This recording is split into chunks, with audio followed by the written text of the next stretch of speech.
Dead by Daylight, the more I play it, the more it truly feels like it's a 9 to 5 job. You have to hear me out on this. Dead by Daylight reminds me of a retail job. The job itself has this interesting description. When you're doing it, it feels great, and then you remember that it's a retail job and you have to deal with people. Dead by Daylight is one of the funnest concepts and ideas. It has one of the most enjoyable styles of any game I've ever seen. But the very minute you have to deal with the fucking brainlets that play this game, it automatically falls apart. Because you clock into the game, you launch it up, you wait the 4 or 5 minutes, whatever it takes to get into a killer game. You're trying to have fun, so you go a build that's entertaining. You go something that you think isn't too broken. It's enjoyable. It's just for fun. You want to just kick back your feet, maybe listen to some music, and then before you know it, you are being attacked by the IDF.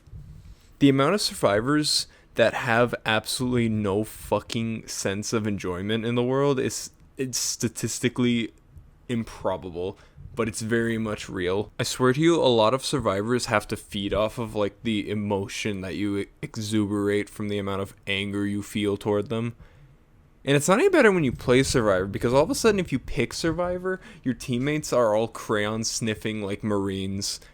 These people will shove actual like lead and wax figures directly up their nose, and I think that it's actually made them smarter somehow. Now here's part of the thing about why it feels like a 9 to 5 job. It's because you play it for a bit, it's actually kind of enjoyable for a little bit. You have a good bit of fun, and then, about maybe an hour in, you kind of just want to stop. But at the same time, you're not going to stop. And much like a job, it's not because there's like a set reason. Sometimes you don't even need the money, and sometimes you just feel like you have to. That's just part of it. That's part of Dead by Daylight. It's a great study of Stockholm Syndrome. Dead by Daylight is one of those games that makes you truly understand why people would stay with their abusers as long as they do. Domestic abuse is kind of based if you frame it as Dead by Daylight. This game domestically abuses its players and me specifically, and I'm low-key kind of into it. That's the thing about it.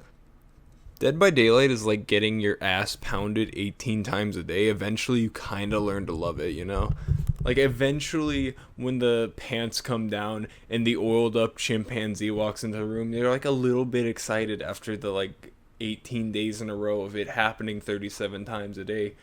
At some point, the hair on your, ass crack actually starts feeling kind of good. Point is, I have a terribly unhealthy relationship with Dead by Daylight. And I think everyone who plays it definitely has just as bad of a relationship, if not worse. And I encourage that. I love that because it makes me feel less like I'm the only one being molested by a chimpanzee.